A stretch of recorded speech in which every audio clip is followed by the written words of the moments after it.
أفمن يعلم أنما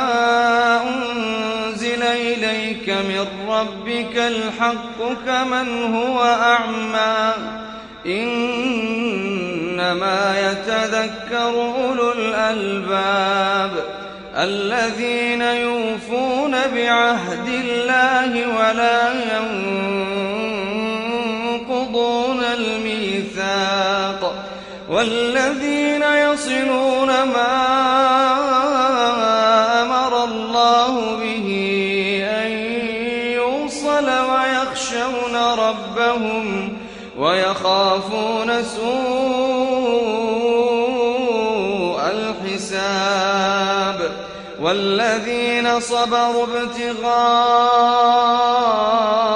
وجه ربهم وأقاموا الصلاة وأنفقوا مما رزقناهم سرا وعلانية ويدرؤون بالحسنة السيئة أولئك لهم عقبى الدار جنات عدن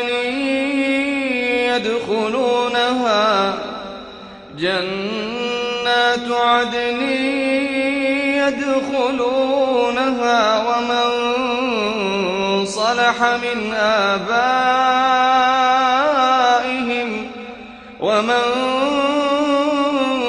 صلح من آبائهم وأزواجهم وذرياتهم والملائكة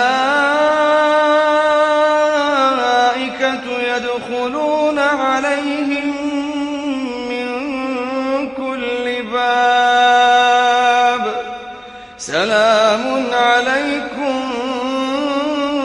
بما صبرتم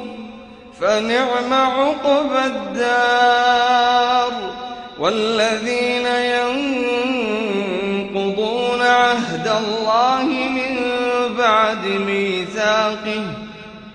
ويقطعون ما أمر الله به أن يوصل ويفسدون في الأرض أولئك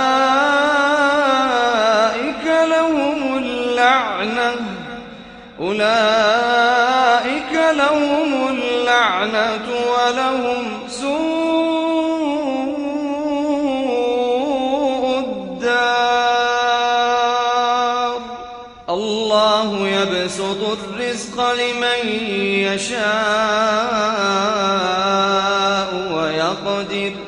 وفرحوا بالحياة الدنيا وما الحياة الدنيا في الآخرة إلا متاع ويقول الذين كفروا لولا أنزل عليه آية من ربه قل إن الله يضل من يشاء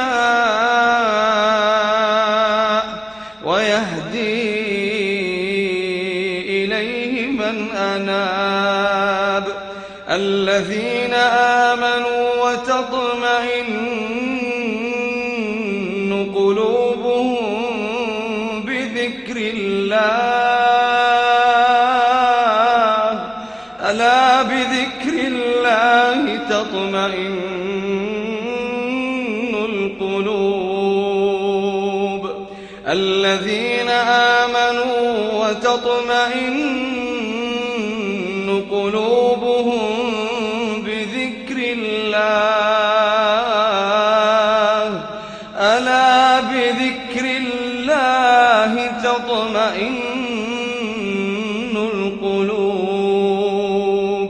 الذين آمنوا وعملوا الصالحات طوبى لهم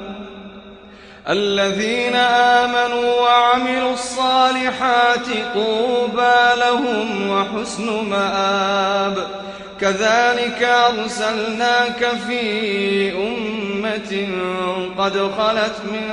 قبلها لتتلو عليهم الذي أوحينا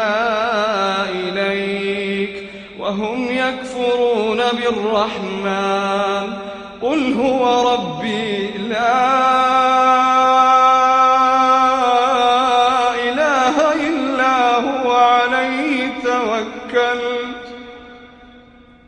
لا إله إلا هو عليه توكلت وإليه متاب ولو أن قرآنا سيرت به الجبال أو قطعت به الأرض أو كلم به الموتى بل لله الأمر جميعا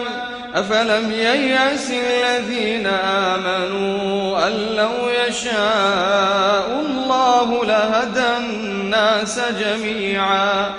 ولا يزال الذين كفروا تصيبهم بما صنعوا قارعة أو تحل قريبا من دارهم حتى يأتي وعد الله